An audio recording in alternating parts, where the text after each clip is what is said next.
Hi, I'm John Maxwell. When the top companies in the world are looking for trainers, speakers, and coaches, there's one name that stands above the rest, and that's Maxwell Leadership. Our certified team members have gotten proven results for companies all over the globe, and our reputation, I'm proud to say, is second to none. Some of our members have risen to the top of their profession, including the one you're going to meet today. I proudly introduce you to my friend Bob Fabian Zinka.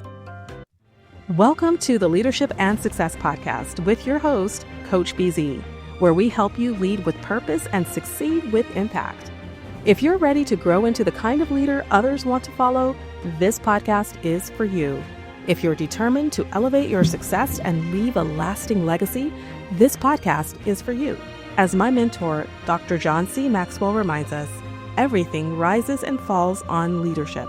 Our goal is simple: to inspire you, challenge you, and equip you with insights that can transform the trajectory of your leadership journey. Welcome aboard to another episode of the Leadership and Success Podcast with Coach BZ.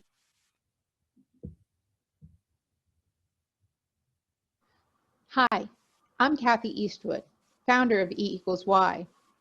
I truly believe we can all accomplish anything we set our mind to.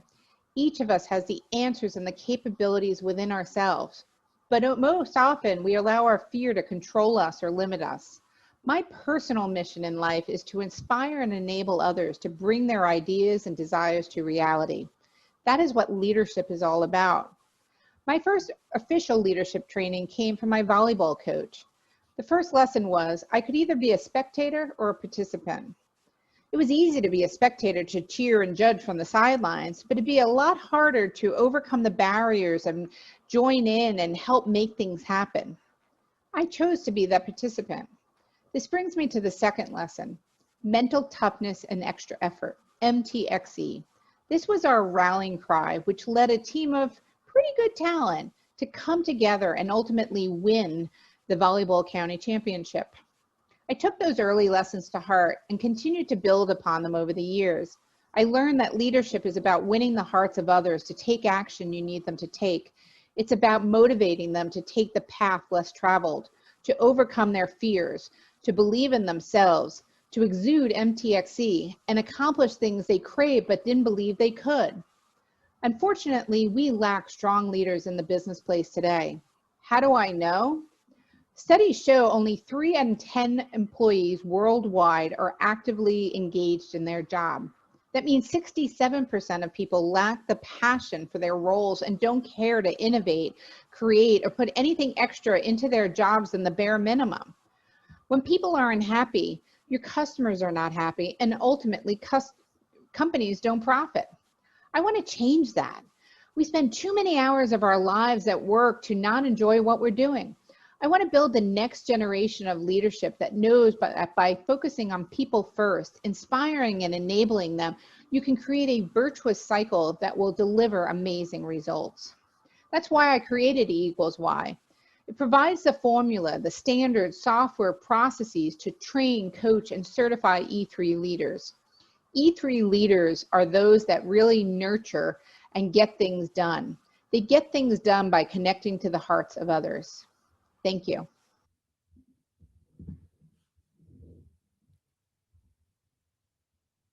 All right, everyone, welcome to another edition of the Leadership and Success Podcast. I am your host, Coach BZ, and thank you so much for watching us live.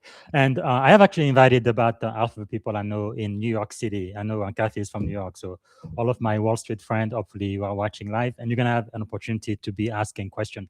Before we get started, as you know, I like to start with what we call a moment of gratitude. So this is the second show for today. As you know earlier, I was so grateful for freedom. But I am also grateful for people like Kathy who have so much experience and who have such a great impact on people and who are willing to share their knowledge and their talent with my audience. I'm so grateful for that. So if you would please let me know in the comment, where are you guys joining us from? What city and what state? And if you are outside of the US, since we've gone global now, which country as well? And what are you grateful for today? Type it in the comment, LinkedIn or YouTube. And also, if you have a question for our guest today, type it in the comment as well, and we're gonna be answering most of your questions live. Okay, let me see if I can properly introduce our guest today. Really, the question I've always had is, what separates leaders with good intention from leaders who consistently create trust, engagement, and high performance? So join me today because we're going to be speaking with a leadership strategist, an executive advisor, a keynote speaker, a CEO, and a best-selling author. That's Kathy Eastwood. And Kathy has spent decades experiencing leadership from nearly every angle as an executive, a strategist, technologist, a chief of staff, people leader, an entrepreneur, executive advisor, a coach, and a board member. Her career has included leadership roles across organizations, including Ernst& Young, Reuters, Mercury Interactive, HP, and iGov companies. So today, as CEO of E equals Y, Kathy helps executive and organizations strengthen leadership, build trust, improve execution, and create environments where people and performance thrive together. She's also the best-selling author of the E3 Leadership Code, a human approach to high performance, a practical framework for closing one of leadership's most persistent gaps.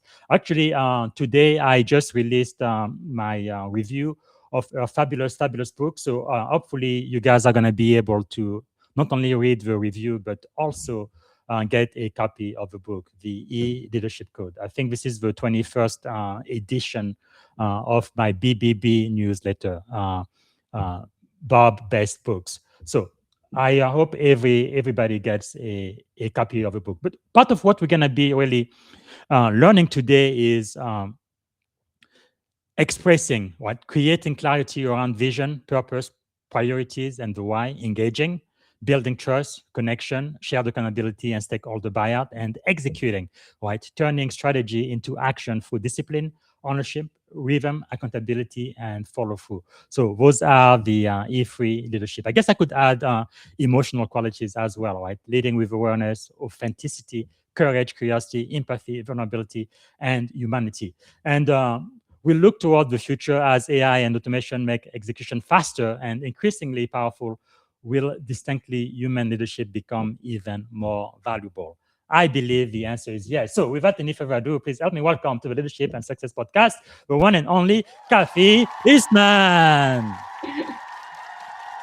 Good afternoon, Kathy. How are you doing today? I'm great, BZ. How you doing? Thanks Fantastic. so much for that Welcome. intro. I am very grateful for you and to Thank have you. this opportunity to be on here with you. Thank you so much. Actually, I always start with moments of gratitude. Really, part of the reason why I do this in the military, people don't realize, but it's about 21, 22 soldiers, veterans who commit suicide every single day. It's really, really, really sad. And I really believe it's not possible, right, to be suicidal and be grateful at the same time. And I also believe in the military community, too many of us may have mental disease and sickness like PTSD, and they don't even know it. They are not aware of it, and hopefully, this show is gonna raise the awareness just a little bit. But anyway, really, really glad for you to be here. Can you tell us, Kathy, something about you that most people may not know? Maybe your superpower or just something unique, distinctive you're very good at. I think what I like to share is that I'm a nurturing driver. Mm. So I am someone that is extremely results oriented, and I have been since I was a young kid, right? I talked a little bit about being on the volleyball team and winning, and I was a drum major of the band. I've Wow. always loved to drive success, but I know the most important thing is caring about the people. And so that's why I always say I'm a nurturing driver, because when people meet me, they sometimes can feel I'm a little intense Mm-hmm. because I'm running to the fire. I want to get things done. You might hear my mother say I'm a little bossy at times, but that all comes from the heart. And it's because I care and I want everyone to win around me. That's so insightful. You mentioned being a drum major. As you can see, I play the keyboard. I've been playing the piano since I was about 7 years old. And I feel like art has really added so much wealth and richness to my life? Just music in general. How has that helped shape who you've become today?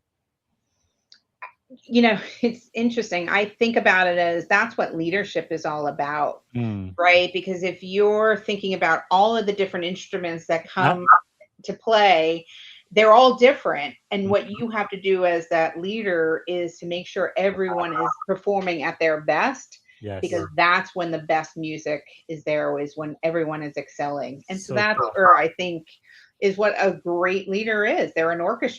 orchestra leader or band leader, whatever it is, but Yeah. bringing that together. That is so powerful. What a beautiful image for leadership. Wow. I love it. I love it. So, before we talk about your book, framework and executive leadership and all of this boring stuff, who is Kathy Eastwood? Who are you at your core, right? Beyond all of your accolade and your achievement, and what experiences have most shaped the leader you are today? Um, I think I've always been somebody who wants to inspire and enable others. Hmm. I took a year off at one point and really stopped to think about, if I didn't get paid, what would I love to do? And Wow. what I love doing is really asking and understanding from of others what they would Mhm. love to do, and then finding a way to inspire them to make it happen. Wow. So powerful. Because your career has taken you from accounting and finance into technology, operation, strategy, people leadership, executive coaching, and entrepreneur. Well, is there something that you cannot do? My goodness. What were the pivotal moments that really transformed how you understood leadership?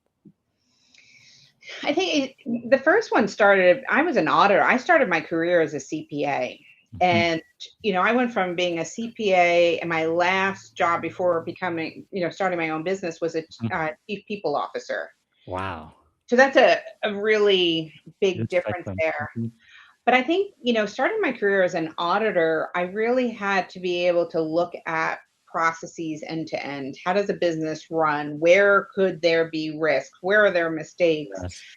And I also had to work with people that were much more of my seniors, right? Like I was Mhm. about 25 years old going into some of my clients and being like, why don't these numbers tie, right? Or why would you do that? And they're like, who's this Yes. snot-nosed kid? What does she know? Right? Mm. So I had to learn how to engage with people and Yes. influence them, even though they didn't report to me and they were much smarter Wow. than I was. That's really powerful. I love the word you use there, influence. My primary mentor, Dr. John Maxwell, he says, leadership is influence, nothing more and nothing less. And I think that's really the essence of it. And in your own book, you write that leadership is not really about rank or organizational charts, but it's really about the impact you have on people and the results that follow. When did you first kind of understand that distinction? I was working for a project management software company, and I was doing training around project management.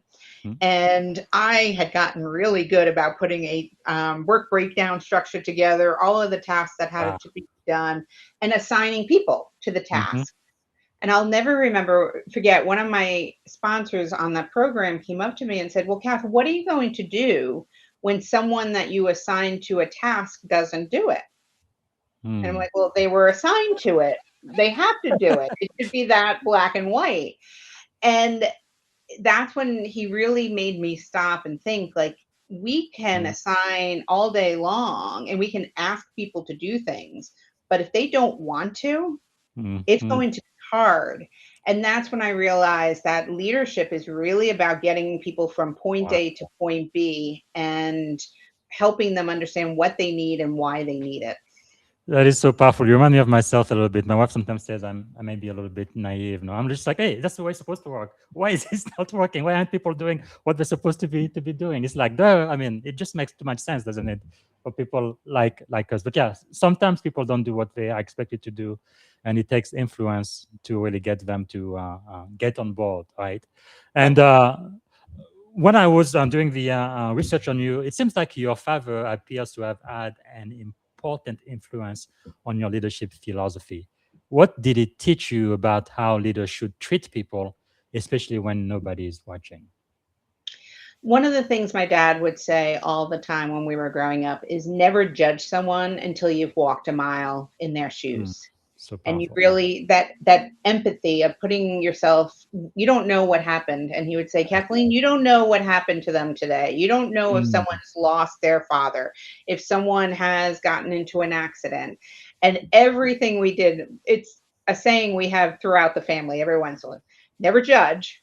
yeah. Um, and I watched that mentality. He worked his way from the mailroom up to being president of an international company, and all the while treating people with dignity and respect. Mm, And he said, every one of these people is a father, a mother, a child, yes. a sibling. And so we need to treat everybody with kindness. Now, he Mm, was very results oriented, but yes. he really taught me how to treat people well and do the right thing, and cream will rise to the top. Don't Mm, worry about it. It's all about what you do every day behind the scenes, and not worrying about what you're showing up, like trying to show up and be someone else. Just be true. wow. That is so, so powerful. I think I learned that lesson from my mother, or treating everybody with dignity and respect, including the lowest ranked person at whatever organization you are going to. Because I've seen it with some people where they go for an interview, they treat the executive very, very well, all of the senior management, but then they kind of ignore people at the desk or the people sweeping the floor or whatever. And I think that's a really big mistake, because you have no idea what tomorrow is going to be like and who you're gonna need to come to your rescue, right? It's Absolutely. Wow. But you have experience throughout your really outstanding career, both excellent but also destructive leadership. What did your best leaders bring out in you, and what did your worst leader teach you never to become? um, the best leader really challenged me, right? They never let me get comfortable. Yes.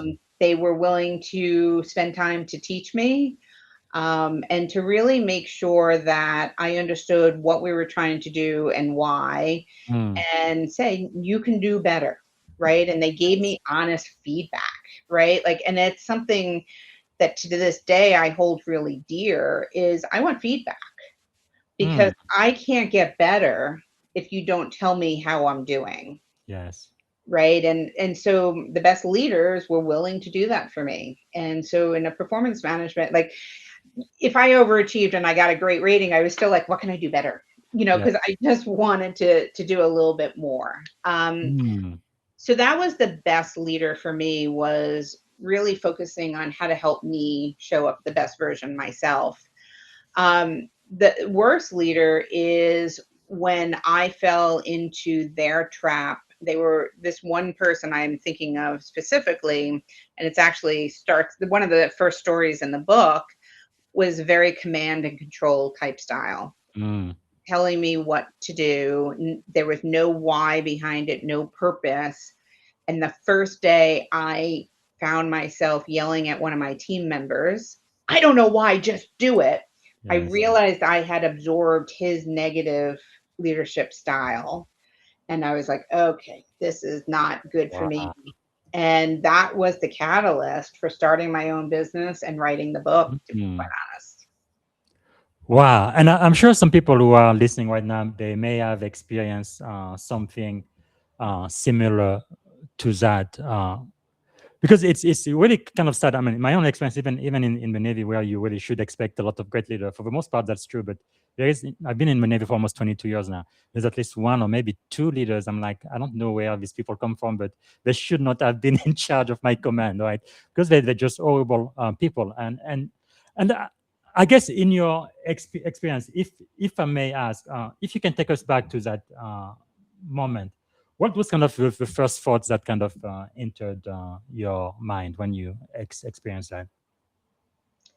I'm like, there's got to be a better way, right? Like, this can't be normal. This Mm-hmm. can't be how people think they're going to be successful. Yes. And it really made me start to look at numbers. And that's when I found, the employee engagement number that Mm-hmm. um, less than 21% of people are engaged at work. Yes. And I'm thinking, well, there you go. If you're going to have leaders like this, because what did he do? He shut me down. He caused me to retreat. I spent more time complaining, talking to other Mm. people, not being fully productive myself. Yes. And I'm like, well, there you go. That's just proof of it, of, when you're engaged, when I'm happy, I want to be working hard. I want to be engaged. I want to do good. But Yes. shut me down, I'm not going to give you my all. Wow. What did that experience teach you about leadership? Um, Leadership is about connecting to the hearts of people, right? Yes. I look at it as the job of the team. And I think this is very similar in military, which I love, the coaching and the leadership Mm. there is the mission, the job of the team is to deliver results, right? There is a mission to do. The leader's job is to make sure that everybody on that team is inspired, enabled, empowered, prepared, and ready to deliver on that mission and Mm. to succeed and make sure the team succeeds together. And so the leader has to be able to remove the roadblocks. They need to be able to give good feedback. They need to Mhm. be able to understand their people and what they need, because every one of us is different. And so Yes. the leader really needs to understand, how am I going to get the best out of everybody on my team so that Mm. they're all showing up together to deliver on those results. That is really powerful because I feel like in life, yes, we definitely learn from good leadership, but I think you can learn so much more from bad leadership as well. It's like, this is definitely not what I want to become. This is wrong, and I don't want that. Was there maybe like I don't know, a book, a conversation, a mentor, or even a prayer or a moment that kind of changed everything for you, where you were kind of, no, this is definitely not what it should be, and what inspired you to become a better leader and to do all of the work you are doing now. I think it's well, there was another scenario where I was crying every day leaving Wow, work. And my I'm like, goodness. yeah. And I'm like, this is not normal. This is not good. But And why do you think many people they just take it? At least it's like they think it is normal. They is it just because they need a paycheck? Like yeah, it's fear. I mean, you think about what drives most of us, it's fear, ego, uncertainty, or doubt. Those wow. are the biggest blockers for us to fully engage and be part of any kind of team or project. And Hmm. so, if most people are fearful, right? They're fearful that they won't have the paycheck, they're Yeah. fearful of not being able to provide for their kids. And there's a lot of leaders out there that actually embrace that and use it to their benefit.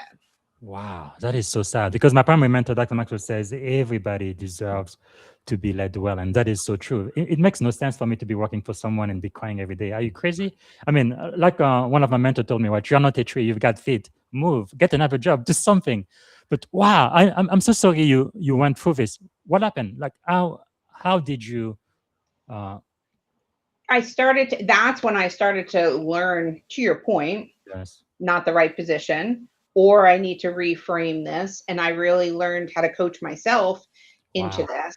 And here's a very interesting point. I was talking to someone years later about that same leader. Hmm. That person informed me that he was the best leader he'd ever had. And I was like, what? Right? And so here's one leader that could be someone's best leader and someone's Mm. worst leader. And so what we need to understand is how we intend to show up does not work Yes. right this well for everyone. Yes. And we Yes. have been a society, unfortunately, that had a mold. It was okay to lead this way. And Hmm. so either you adapted or you didn't fit in.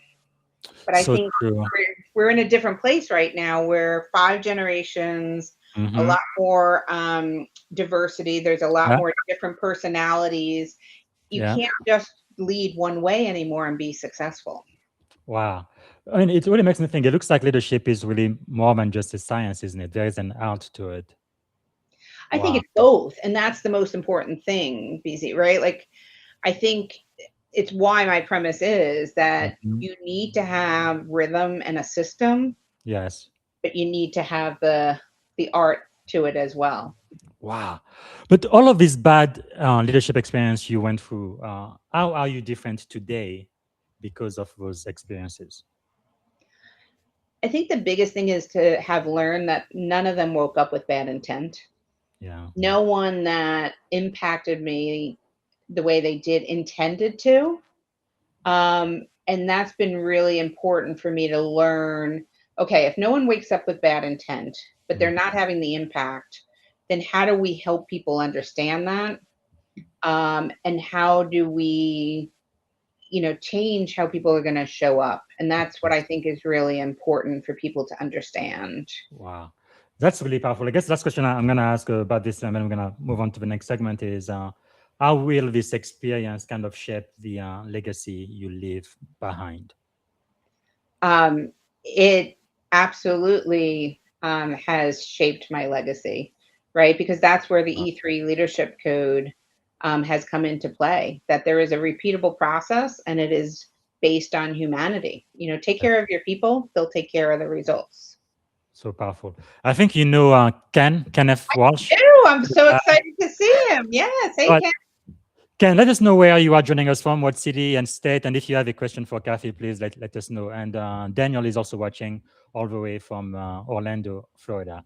Again, I love to take breaks sometimes just to acknowledge them because, like I say, the very first episode I did, it was just me, myself, and I. Nobody heard the episode except for maybe my wife did out of pity. But anyway, very exciting. So I want to talk about leadership is a commitment before we get into your best selling book. And again, I urge everybody to get a copy of the book that is E3 Leadership Code, right? A human approach to high performance. And also read the review I just wrote like 5 minutes before we went live on my BBB News later. I think this book is a book that every leader or aspiring leader should have on their shelf. So talking about leadership being a statement, one statement in your book that really stopped me in my track is leadership is the commitment to deliver result through your people, not at their expense. In the Navy, I've learned, right?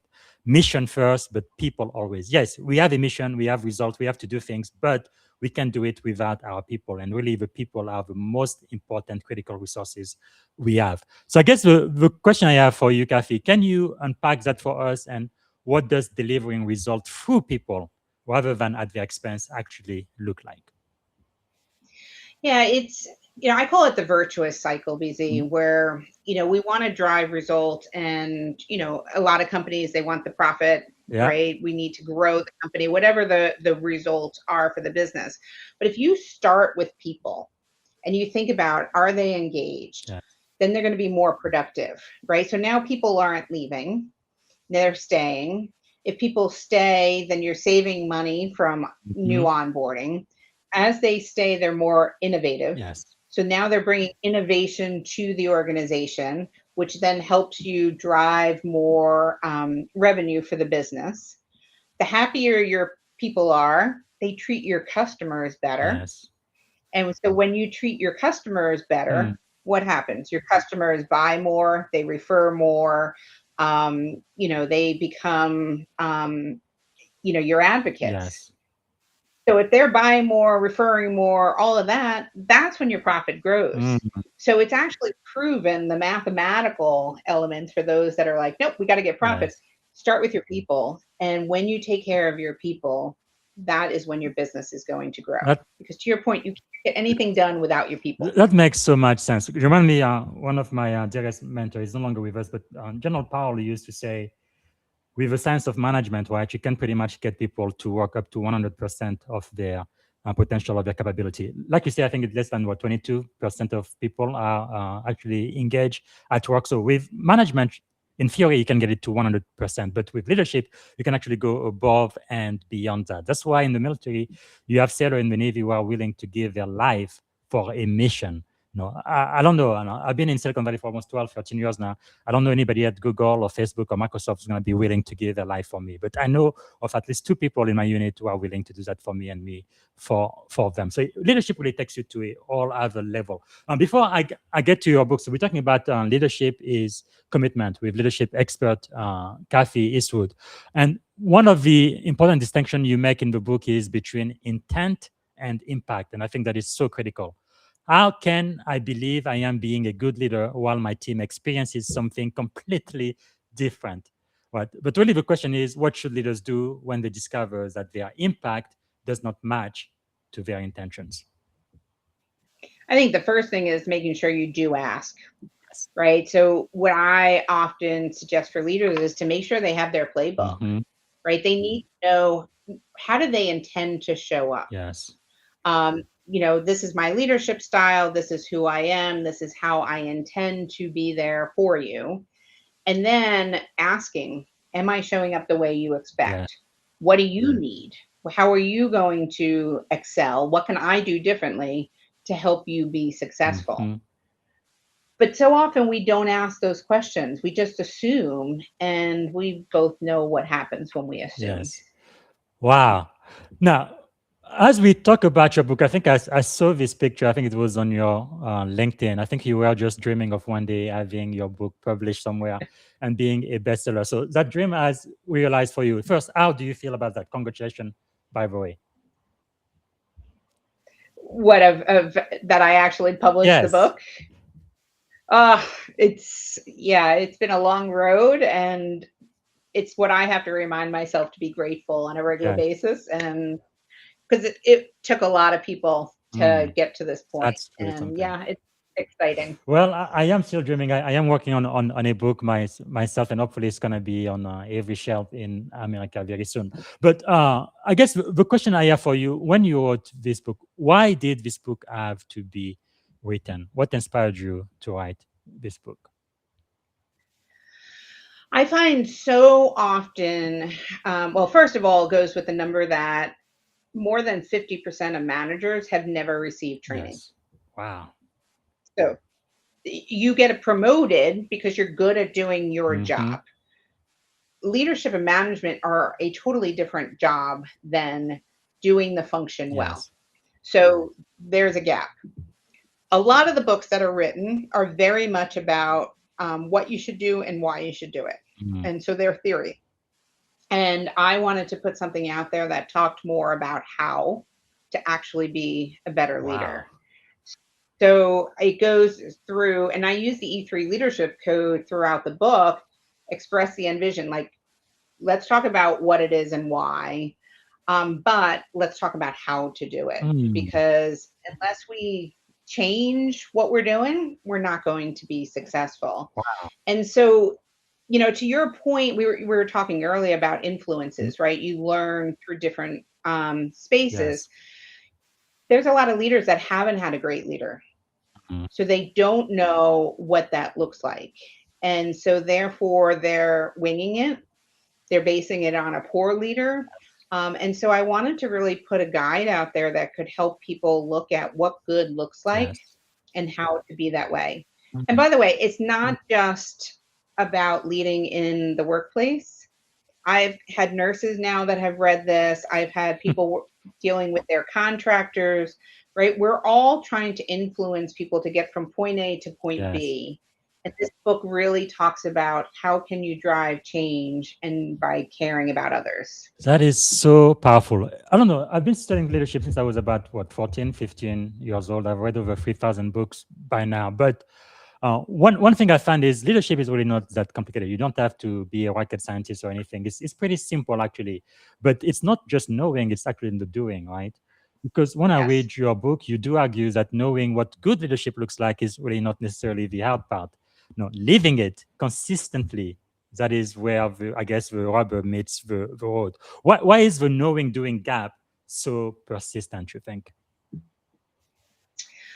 I think there's some myths that we all live Mm, on, right? Results at all costs, right? You just, that's the primary yes. purpose. But I think it's more importantly, we all have so much we're trying to balance simultaneously, Mm-hmm. right? We have our personal lives, we have the business life, we have changing priorities at work, we have, AI is throwing stuff at us Yeah. even quicker, right? So we're being asked to do more, we're more stressed. And when we are stressed, we tend to go to the space that we're most comfortable Sure. with. And when you think about leadership, leadership is about having balance. You need to be a visionary, a collaborator, and an executor or an operator all at the same Yes. time. And so if you're under stress, you're going to go to your place that you're most comfortable. For me, I'm going to control. That's my natural Mm-hmm. tendency. And so if I go to that control state too much, then I'm leaving behind my people. I'm forgetting about the Yes. vision. And so I have to keep reminding myself, Mm. oh, I don't have clarity. I haven't engaged my team the right way. Yes. So that's why we tend to drift is we go back to our natural space of Mm. safety in stress. Yeah, and I really love the subtitle of your book, right? A human approach to high performance. Especially in the age of artificial intelligence, I think this is so critical. Why did you deliberately connect humanity with high performance in your book?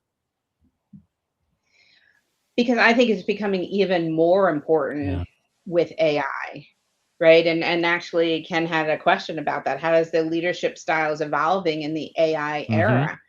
And quite honestly, it's becoming more and more important because knowledge is what's going to be replaced. Technical expertise and depth Yes.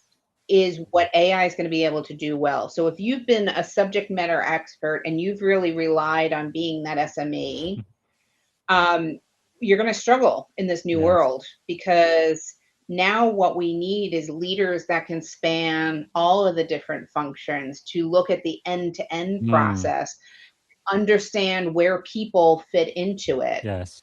And then layer onto this the amount of fear, ego, uncertainty, and doubt that AI is bringing into play Yes. because employees are shutting down Mm. faster, they're freaking out, they don't have the security.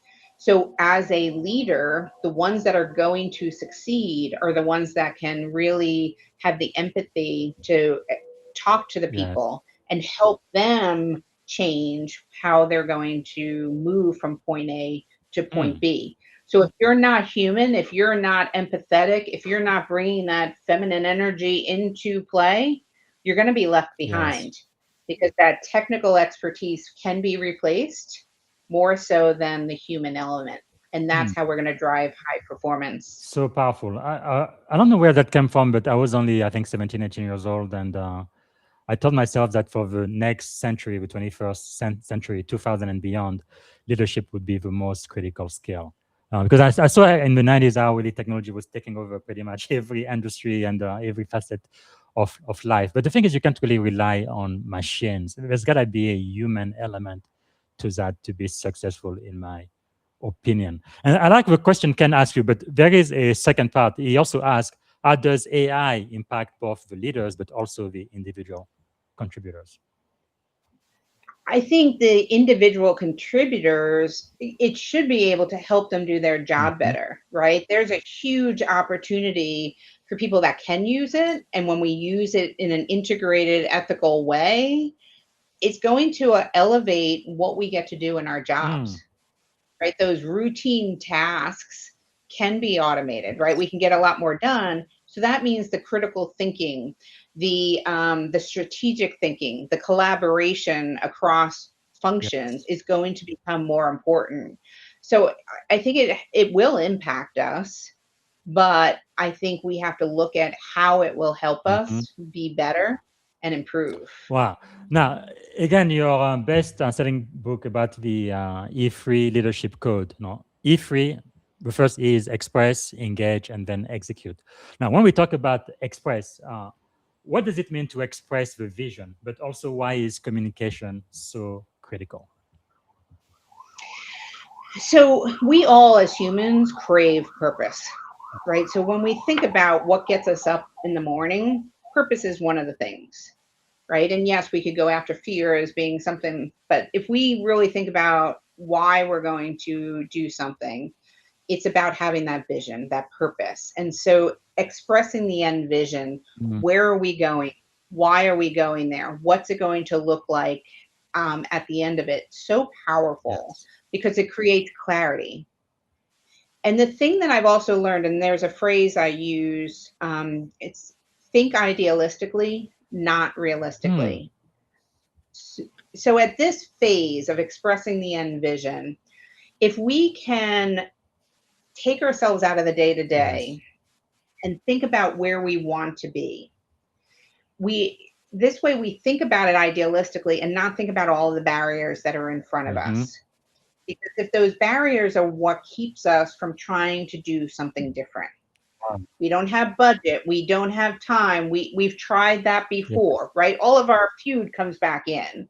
And so if we can suspend and define an ideal end state, now we can start to empower our people to think about different ways to get there. That is so insightful. I am looking at the clock now. I could be talking to you for hours. So I guess I'm going to go to the second E, engage. I had more question about expressing, but I don't know.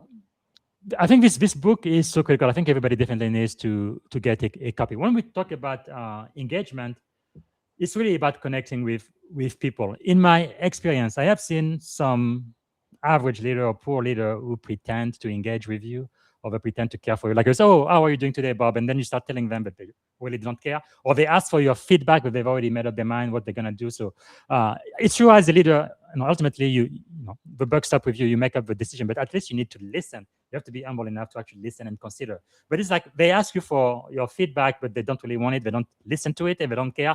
They already know what they're going to do. And I think people, just like kids, I think being a parent has taught me to be a better leader than anything else. They cannot know. But I guess the question I have for you then is connecting with people, but really connecting with them, the people we need to influence for success and creating a stakeholder buy-in. What separates genuine engagement from simply communicating more? It's really it's awareness, right? Like if there's one skill that I think every leader needs to master, it's awareness. And it starts with self-reflection and knowing yourself. And how do you like to communicate? How do you like to receive feedback? How do you like to talk? Is it the phone or whatever? And then learning and telling other people, this is how I work, but then asking others. And when you bring those two together, the self-reflection and then the curiosity, the light bulbs that go off in a room are absolutely amazing, right? If you ask someone, oh, I prefer to communicate through text message. And then you hear a mother go, never text me because that means that one of my children is in the hospital. And you're like, oh my gosh, okay. I never put two and two together. That's not a priority in my mind. And so that engagement is really the most important thing, is listening and learning about the other people. And so when I often talk about, this is not the golden rule. Treat others the way you want to be treated. What we need to be doing as we go forward is treating others the way they want to be treated. That's the platinum rule, right? That's the platinum rule. So absolutely. Powerful. Wow. Now, about execution, I kind of believe that execution really is everything. Now, there is a reason why there's an organization. There is a reason why you are here. You are on the payroll. So you do need to execute. But I think in some organization, they tend to rely on heroic effort, where there is this rock star who can do his magic and kind of carry the entire company forward. But I really feel like that is kind of a mistake. For example, recently I wrote an article about the leadership lesson from the World Cup, right? The FIFA World Cup champion. Spain won. They beat Argentina, which had, I guess, the number one rock star football player in the world. But these people, they won without that because they created a system where anybody could really reach out and become a rock star if they needed to. The environment was there for all hands on deck and everybody to contribute. And I feel like that really makes a huge difference when you are part of a team and you feel like you are being valued and you do have something to add. I guess the question I have for you is, how do you create an environment as executive without kind of creating a culture of fear, right? Uh, where because in your book you also mentioned the rhythm. You talk about rhythm and accountability. What leadership rhythm should executive establish so that execution becomes consistent rather than depending on heroic effort from few people within the organization? Yeah, the number one thing is having common goals, Yes. right? So whether it's objectives and key results, OKRs, whether it's KPIs, whatever your organization chooses, it's having common goals that you're looking to Mm-hmm. achieve, and then putting the processes in place to actually look at, are you achieving them? Yes. And where you can really create the culture there is making sure you're asking, what can we do to help remove the obstacle? What's keeping you from getting to that result? Mm-hmm. And so when you think about the results side of it and then put the governance and the rhythm in place, then you're looking at it from removing obstacles, not blame. Wow. That's really insightful. Because I feel like your book probably should have been called the E4 Leadership Code, because you also talked about emotional qualities, right? And I think that's really interesting because in your model, it doesn't stop with just express, engage, and execute, but you say that the entire code really is powered by emotional qualities. Why can't we separate emotion from performance? Because that is what connects to our hearts. I went through that. Should I make it a fourth E? Right. So, to be fair, so Yes. it's a great question to bring up. But what I've learned is you can't separate emotions by itself. Mhm. It powers the expression, the engagement, and the Wow. execution. And so that's why it's at the center. And if you think of the Venn diagram, Yes. it's a heart. And I got to tell you, I put a heart on a PowerPoint slide in corporate Mhm. America, and I was a little nervous. But it does resonate. We're all humans. We all have to get up in the morning and get things done. We want to be Mhm. motivated. And when you ask someone to tell them about or think about their best boss, the words Yes. that always come to mind are authenticity, integrity, inspiration. They cared Mm. about me, right? They made me feel seen and heard. That is Yes. what helps you remember a great leader.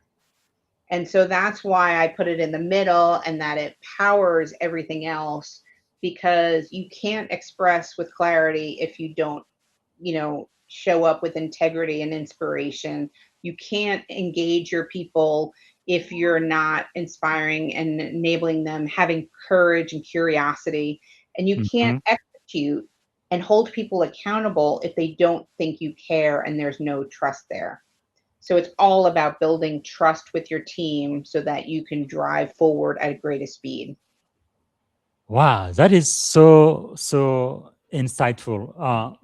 And I think that is really critical, isn't it? Because I feel like most people think they are logical, but I feel like people are really emotional. Earlier we talked about awareness, because people know what they should be doing, what is logical, but most people they just don't do it. It's because we are really led by our emotion and not our logic, are we? Everyone's different. So it depends who you're talking to, BZ, right? There's some people that are just all logic and they don't allow the emotion to come in, and that can be a deterrent sometimes, and vice Yes. versa. You need to have balance. It's all about balance. But why is emotional intelligence so important, you think? Um, I think it's the awareness element Mhm. of it, right? It makes you stop and think about, what does someone else need? What's needed in this situation, Yes. right? Because there's no two situations in this day and age that are the same. Hmm. Things used to be much more repetitive, much slower, and you could work through logic.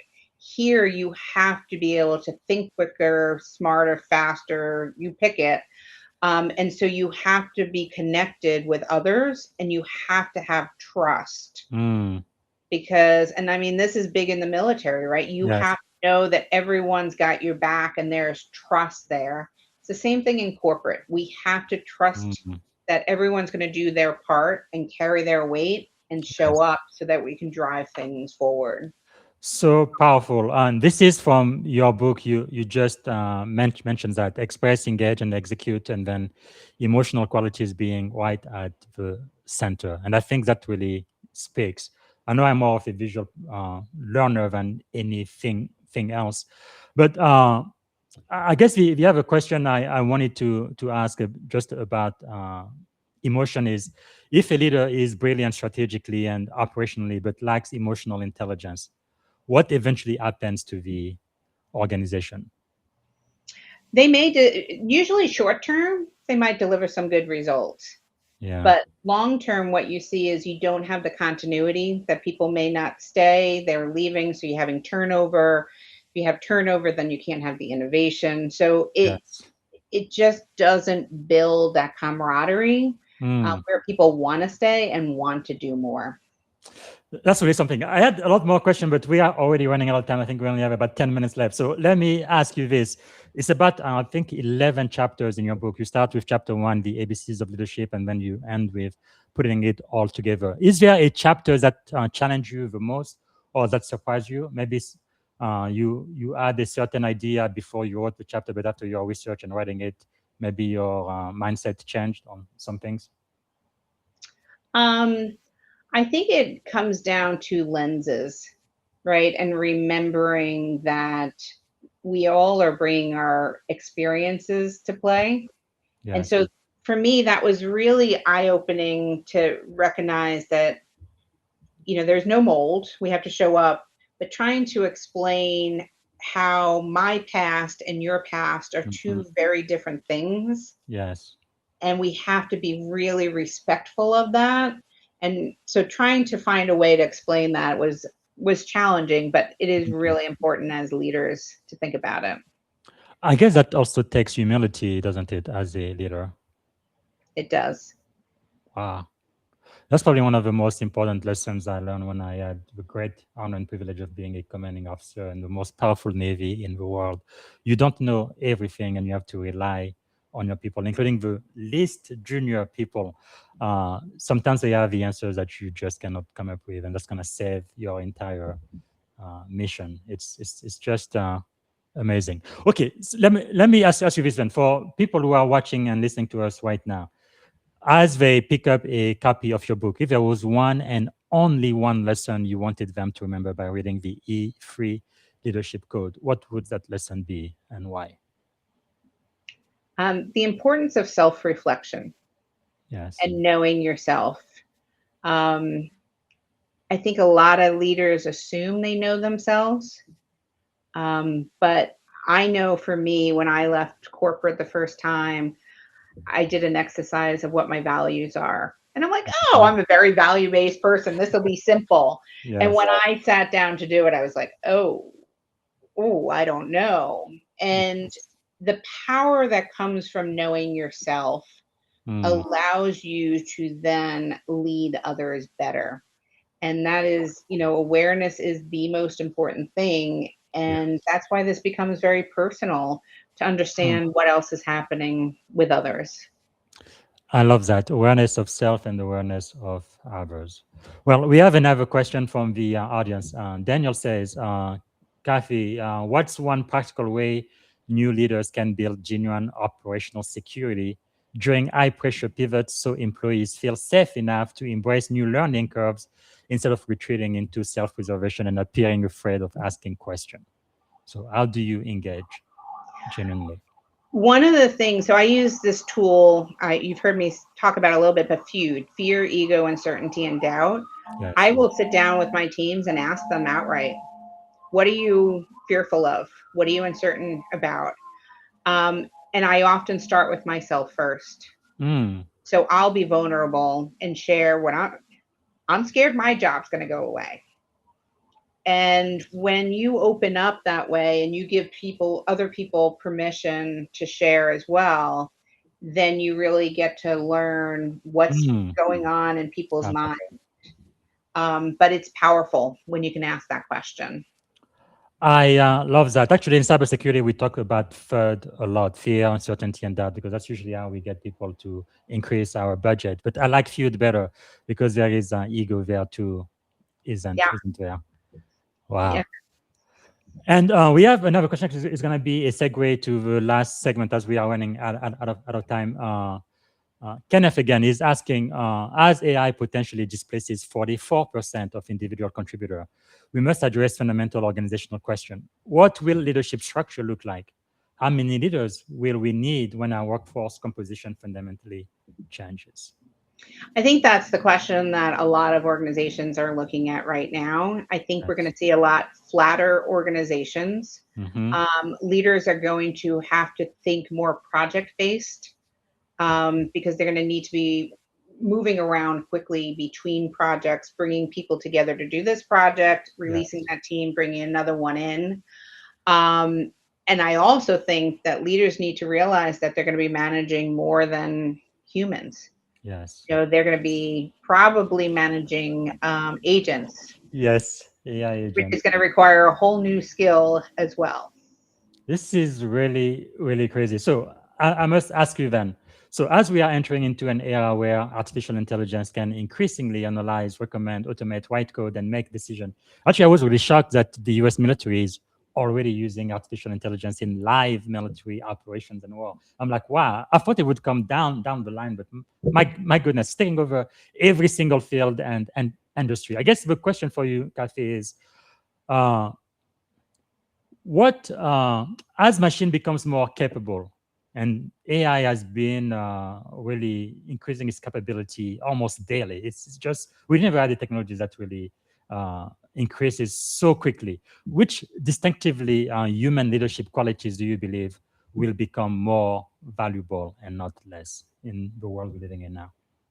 I think awareness is number one, and empathy, right? Because there's still going to be humans in the loop, and Mm-hmm. we need to make sure we understand what they're going through. Because Yes. if you allow their fear, ego, uncertainty, and doubt to sabotage some of the objectives, Mm-hmm. right? We need to understand showing up how they want to, and we need to bring them along in this journey. So, So do you you know, think that I think AI? Oh, go ahead. I have one really quick story. You know, we had automation for a long time, Mm-hmm. and I was tasked I had an outsourced contract ops group, and I was told I had to automate the whole thing from beginning to end. Wow. So I had a choice. I could have just told the team, here's what's going to happen, and lay off half the organization immediately or whatever. Mm.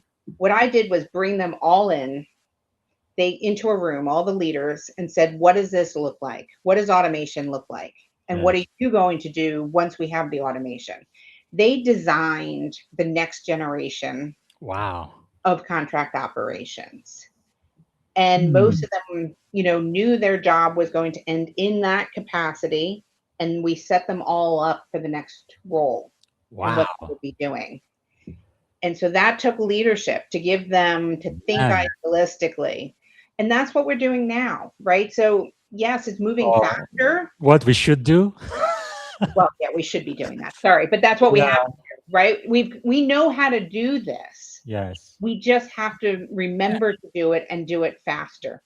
Yeah, I think more executive leaders need to hear this because in Silicon Valley, people can be cutthroats at time. But wow, because what that comes down to is as AI, could AI actually make your E3 framework even more important? And I think the answer is yes, because execution becomes easier, but human engagement becomes even more critical, right? The differentiator, doesn't it? Because most people don't have those natural skills. Yeah. And because they came up from the technology, they did their job well. So Mm-hmm. this is really about learning how to lead people and Yes. influence without direct authority.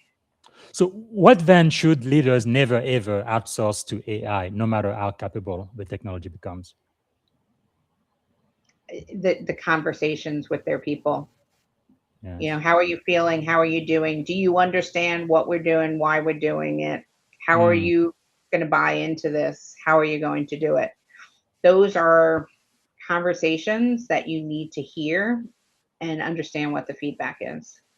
So the last question in this segment, and I think we are almost out of time. If you are advising a CEO leading an organization through major AI transformation, which pretty much everybody's going through right now, first 30 days, how would you apply your express, engage, execute, and emotional quality to that transformation?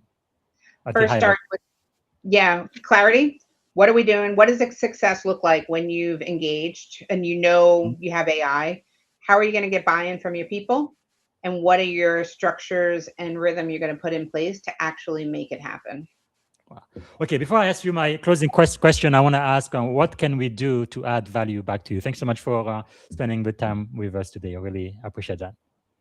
I'd love for people to follow me on LinkedIn. I'm constantly putting different posts out there. And then if you want to buy the book or you would like to have me speak, you can find me at kathyeastwood.com.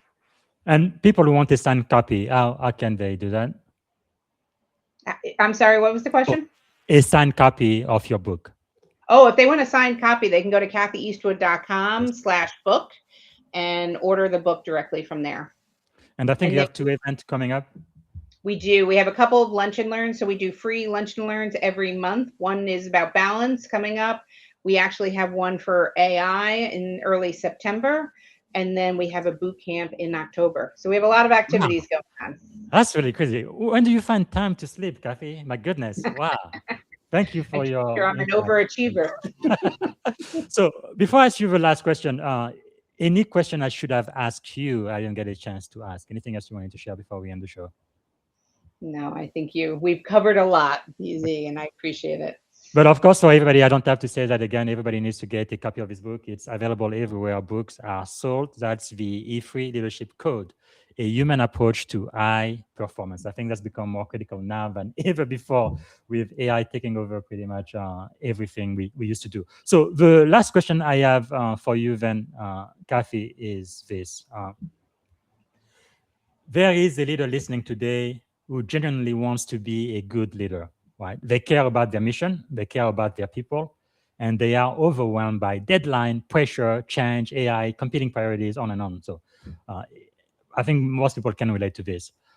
Tomorrow morning, when they walk back into their organization, what is, you believe, the first thing you want them to remember and the first thing you want them to do differently?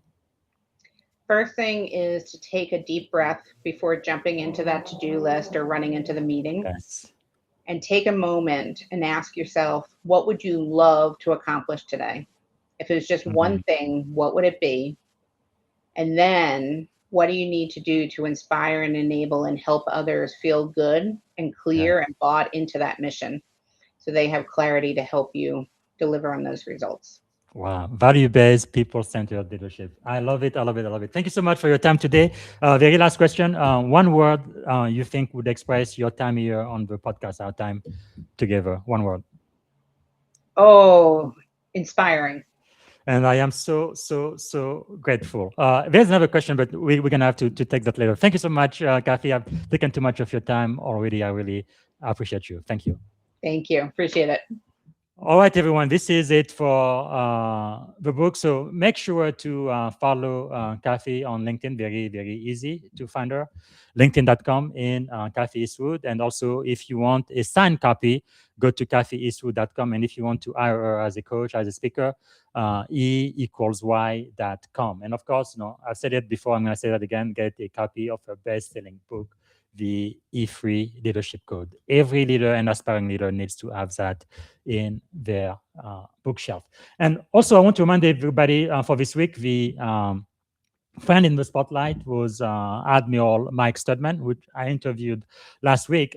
Today is first day. So tomorrow, the new friend in the spotlight is going to be General Twanda Young, which I interviewed 2 days ago. Go back and watch the interview. Really, really fascinating. Great leaders. And the Black History Year, I finally got it published, I think, late last night. It's the very first African-American 4-star flag officer, 4-star general. That's Daniel Chappie James Jr. U.S. Air Force. Really incredible story. So I will not have any more interviews until next week. And I believe, also, by the way, I have written, like I said earlier, a great review for the book, the E3 Leadership Code for our BBB newsletter. Go ahead and review that and let me know what you think. I think probably this Saturday or Sunday, I'm going to go ahead and podcast again on the next edition of our Proverbs study. Again, this has nothing to do with religion. It's about ancient wisdom and leadership lesson from an ancient book, the book of Proverbs, written more than 2,000 years ago, but I think it's still relevant. We're going to be talking about season 31, episode 27, AI, about Proverbs chapter 27. Probably going to be Saturday or Sunday. And I'm going to have more guests for you next week. And thank you so much for watching this edition of the Leadership and Success podcast. And as we close, let us know in the comment 3 to 5 key takeaway for you today based on what we talked about. Thanks again, and see you this weekend and next week. Bye for now. Thank you for tuning in to the Leadership and Success Podcast with your host, Coach BZ. If today's episode added value to your leadership journey, be sure to subscribe, share, and join us again for more wisdom nuggets on how to lead better and achieve greater success. Remember, leadership is the most critical skill of our time.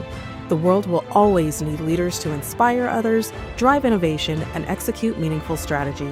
So why not count yourself among the bold leaders shaping the 21st century? Until next time, stay inspired, stay committed, and keep leading with excellence.